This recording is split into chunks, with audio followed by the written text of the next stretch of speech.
ನಮಸ್ಕಾರ. ಸಂಯುಕ್ತ Karnataka news at 7ಗೆ ಸ್ವಾಗತ. ನಾನು ಪ್ರಕಾಶ್ ಚಳಗೇರಿ.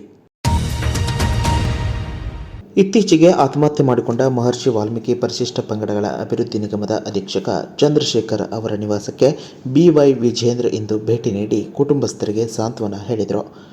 ಈ ಮಧ್ಯೆ ಸುದ್ದಿಗೋಷ್ಠಿಯಲ್ಲಿ ಮಾತನಾಡಿದ ಅವರು, ಆತ್ಮಹತ್ಯೆ ಮಾಡಿಕೊಂಡ ಚಂದ್ರಶೇಖರ್ ಕುಟುಂಬ ಸಂಕಷ್ಟದಲ್ಲಿದ್ದು ಅವರಿಗೆ ಸರ್ಕಾರ 2 ಲಕ್ಷ ರೂಪಾಯಿ ಪರಿಹಾರ ನೀಡಬೇಕು. ಈ ಪ್ರಕರಣವನ್ನು CBI ತನಿಖೆಗೆ ವಹಿಸಬೇಕು ಎಂದು ರಾಜ್ಯ ಸರ್ಕಾರವನ್ನು ಒತ್ತಾಯಿಸಿದರು.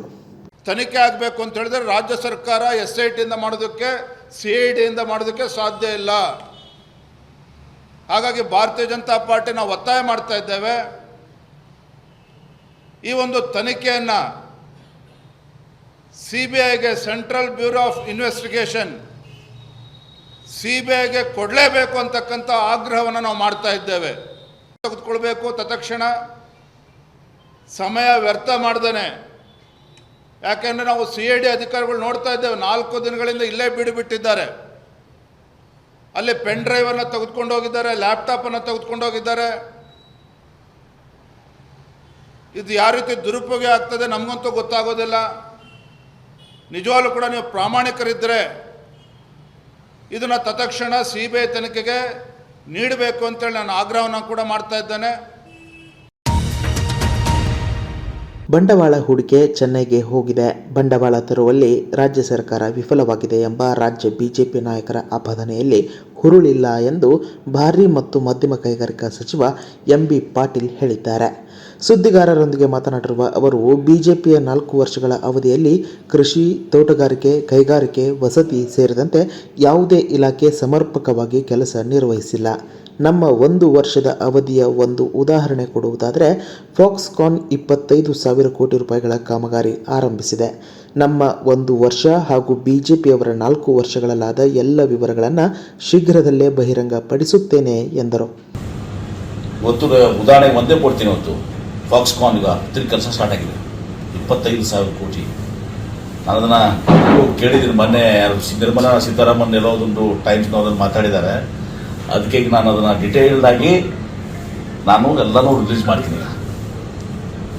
ನಮ್ಮ ಅವಧಿಯಲ್ಲಿ ಸಹ ಏನೇನು ನಾವು ದಾವೋಸ್ ಹೋದಾಗ ಯಾರ್ಯಾರು ಕಮಿಟ್ಮೆಂಟ್ ಆಗಿತ್ತು, ಅಮೆರಿಕಾಗೆ ಹೋದಾಗ ಏನೇನಾಗಿತ್ತು, ಏನೇನೆಲ್ಲ ಆಗಿದಾವೋ ಅದನ್ನೆಲ್ಲನೂ ಕೊಡ್ತೀನಿ. ಈ BJPಯವ್ರಿಗೆ ರಾಜ್ಯದ ಬಗ್ಗೆ ಇಂಟ್ರೆಸ್ಟ್ ಇಲ್ಲ. ಅವ್ರಿಗೆ ಮಹಾರಾಷ್ಟ್ರದ ಕೊಲ್ಲಾಪುರ ಜಿಲ್ಲೆಯ ಕಾಲಮ್ಮವಾಡಿ ದೂಧಗಂಗಾ ನದಿಗೆ ಅಡ್ಡಲಾಗಿ ಕಟ್ಟಿರುವ ಜಲಾಶಯದಲ್ಲಿ ಬಿರುಕು ಬಿಟ್ಟಿರುವುದು ಚಿಕ್ಕೋಡಿ, ನಿಪ್ಪಾಣಿ ತಾಲೂಕಿನ ನದಿ ತೀರದ ಜನರಲ್ಲಿ ಆತಂಕ ಮೂಡಿಸಿದೆ. ಒಟ್ಟು 28 TMC ಸಾಮರ್ಥ್ಯದ ಜಲಾಶಯದಲ್ಲಿ ಬಿರುಕು ಬಿಟ್ಟಿರುವುದರಿಂದ ಜಲಾಶಯದಲ್ಲಿ ನಿರಂತರವಾಗಿ ನೀರು ಸೋರಿಕೆಯಾಗುತ್ತಿದೆ. ಇದು ಕರ್ನಾಟಕದ ಗಡಿ ಭಾಗದ ಜನರಲ್ಲಿ ತಲ್ಲಣ ಮೂಡಿಸಿದೆ.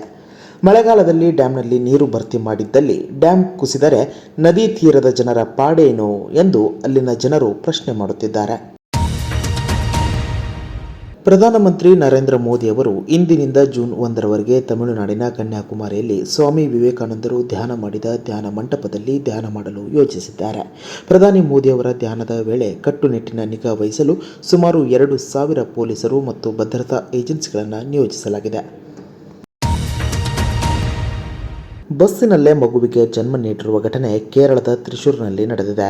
ತ್ರಿಶೂರ್ನಿಂದ ತೊಟ್ಟಿಲಾಲ್ಪಂಗೆ ಬಸ್ಸಿನಲ್ಲಿ ಪ್ರಯಾಣಿಸುತ್ತಿದ್ದ ತುಂಬು ಗರ್ಭಿಣಿಯೊಬ್ಬರಿಗೆ ಹೆರಿಗೆ ನೋವು ಕಾಣಿಸಿಕೊಂಡಿದ್ದು, ಬಸ್ ಚಾಲಕ ತಕ್ಷಣ ಮಾರ್ಗವನ್ನು ಬದಲಿಸಿ ಅಮಲಾ ಆಸ್ಪತ್ರೆಯ ಕಡೆಗೆ ಹೊರಟರು. ಕೂಡಲೇ ಹೆರಿಗೆ ಬಗ್ಗೆ ಬಸ್ ಸಿಬ್ಬಂದಿ ಆಸ್ಪತ್ರೆಗೆ ಮಾಹಿತಿ ನೀಡಿದ್ದಾರೆ. ಆಸ್ಪತ್ರೆಯನ್ನು ತಲುಪಿದ ನಂತರ ಪ್ರಯಾಣಿಕರನ್ನು ತಕ್ಷಣ ಕೆಳಗಿಳಿಸಲಾಯಿತು. ವೈದ್ಯರು ಮತ್ತು ದಾದಿಯರು ತಕ್ಷಣವೇ ಬಸ್ ಏರಿದರು. ಅಮಲಾ ಆಸ್ಪತ್ರೆಯ ಸಿಬ್ಬಂದಿ ಮತ್ತು ಆರೋಗ್ಯ ಕಾರ್ಯಕರ್ತರ ಸಕಾಲಿಕ ನೆರವಿನಿಂದ ಅವರು ಬಸ್ನೊಳಗೆ ಆರೋಗ್ಯವಂತ ಹೆಣ್ಣು ಮಗುವಿಗೆ ಜನ್ಮ ನೀಡಿದ್ದಾರೆ. ಚಾಲಕ ಹಾಗೂ ಆರೋಗ್ಯ ಕಾರ್ಯಕರ್ತರ ಸಮಯ ಪ್ರಜ್ಞೆ ಹಾಗೂ ಸೇವೆಗೆ ನೆಟ್ಟಿಗರು ಪ್ರಶಂಸೆ ವ್ಯಕ್ತಪಡಿಸಿದ್ದಾರೆ. ವಿಶ್ವದ ನಂಬರ್ 1 ಚೆಸ್ ಮಾಸ್ಟರ್ ನಾರ್ವೆಯ ಮ್ಯಾಗ್ನಸ್ ಕಾರ್ಲ್ಸನ್ಗೆ ಭಾರತದ ಚೆಸ್ ಗ್ರ್ಯಾಂಡ್ ಮಾಸ್ಟರ್ ಖ್ಯಾತಿಯ ಪ್ರಜ್ಞಾನಂದ್ ಸೋಲುಣಿಸಿದ್ದಾರೆ. ಬುಧವಾರ ತಡರಾತ್ರಿ ನಡೆದ ನಾರ್ವೆ ಚೆಸ್ ಟೂರ್ನಿಯ 3ನೇ ಸುತ್ತಿನಲ್ಲಿ ಪ್ರಜ್ಞಾನಂದ್ ಈ ಸಾಧನೆ ಮಾಡಿದ್ದಾರೆ. ಇದು 6 ಬಾರಿ ವಿಶ್ವ ಚಾಂಪಿಯನ್ ಕಾರ್ಲ್ಸನ್ ವಿರುದ್ಧ ಪ್ರಜ್ಞಾನಂದ್ಗೆ ಒಲಿದ ಮೊದಲ ಗೆಲುವು ಸಹ ಆಗಿದೆ. 3 ಸುತ್ತಿನ ಬಳಿಕ ಅಂಕಪಟ್ಟಿಯಲ್ಲಿ ಪ್ರಜ್ಞಾನಂದ್ ಅವರು 5.5 ಅಂಕಗಳೊಂದಿಗೆ ಮೊದಲ ಸ್ಥಾನ ಪಡೆದರೆ ಕಾರ್ಲ್ಸನ್ 3 ಅಂಕಗಳೊಂದಿಗೆ 5ನೇ ಸ್ಥಾನ ಪಡೆದುಕೊಂಡಿದ್ದಾರೆ. ಒಂದು ವಾರದಲ್ಲಿ ದೊಡ್ಡ ನ್ಯೂಸ್ ಕೊಡ್ತೇನೆ ಎಂದು ಕನ್ನಡ ಚಿತ್ರರಂಗದ ಕನಸುಗಾರ ಕ್ರೇಜಿ ಸ್ಟಾರ್ ರವಿಚಂದ್ರನ್ ಹೇಳಿದ್ದಾರೆ. ಬೆಂಗಳೂರಿನ ಡಾಕ್ಟರ್ ರಾಜ್ಕುಮಾರ್ ರಸ್ತೆಯ ಅವರ ಮನೆಯ ಎದುರು ಅಭಿಮಾನಿಗಳೊಂದಿಗೆ ಜನ್ಮದಿನ ಆಚರಿಸಿಕೊಂಡ ಬಳಿಕ ಮಾಧ್ಯಮಗಳ ಜೊತೆ ಮಾತನಾಡಿರುವ ಅವರು, ಜಡ್ಜ್ಮೆಂಟ್ನಿಂದ ನಗು ಶುರು ಆಗಿದೆ, ಹಾಗಾಗಿ ಬರ್ತ್ಡೇ ಸಂಭ್ರಮ ಎಂದರು.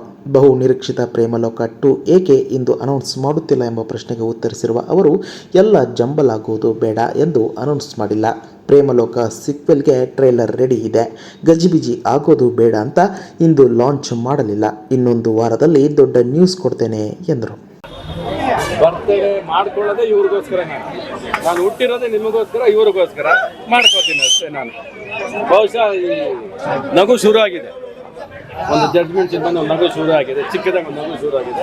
ಆ ನಗು ಇನ್ನು ಸ್ವಲ್ಪ ಜಾಸ್ತಿ ಅರಳುತ್ತೆ ಇನ್ಮೇಲೆ ಅಂತ ನಂಬಿಕೆಯಿಂದ ಬರ್ತ್ಡೇ ಶುರು ಮಾಡ್ಕೊಂಡಿದ್ದೇನೆ. ಸರ್, ಬಹು ನಿರೀಕ್ಷಿತ ಪ್ರೇಮಲೋಕ 2 ಇವತ್ತು ಸೆಟ್ ಇರುತ್ತೆ ಅಂತ ಎಲ್ಲರೂ ನಿರೀಕ್ಷೆ ಮಾಡ್ತಿದ್ರು, ಕಾರಣಾಂತರಗಳಿಂದ ಆಗಿಲ್ಲ. ಯಾಕೆ ಸರ್? ಕಾರಣ ಏನೂ ಇಲ್ಲ, ಎಲ್ಲ ಜಂಬಲ್ ಆಗೋದು ಬೇಡ ಅಂತ ಬರ್ತ್ಡೇನು ಸೇರಿಕೊಂಡು, ಮತ್ತು ಅದಲ್ಲದೆ ಇನ್ನೊಂದು ಸರ್ಪ್ರೈಸ್ ಕೂಡ ಇದೆ.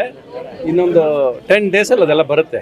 ಸೊ ಈ ಗೊಂದಲದಲ್ಲಿ ಬೇಡ ಅಂತ ನಮ್ಮ ಪ್ರೊಡ್ಯೂಸರು, ಅವ್ರು ಫಸ್ಟ್ ಟೈಮ್ ನಮ್ಮ ಜೊತೆ ಪ್ರೊಡ್ಯೂಸ್ ಮಾಡ್ತಾ ಇದ್ದಾರೆ, ಕೃಷ್ಣ ಜ್ಯುವೆಲರ್ಸ್ ಅಂತ ಹೇಳಿ. ಅವ್ರು ಸರ್ ಬರ್ತ್ಡೇ ಮುಗಿಸ್ಕೊಂಬಿಡಿ, ಇದನ್ನು ಸಪ್ರೇಟಾಗಿ ನಾವು ದೊಡ್ಡದಾಗಿ ಮಾಡೋಣ, ಮತ್ತು ಇದ್ರ ಜೊತೆ ಅದು ಮಿಕ್ಸ್ ಆಗೋಗುತ್ತೆ.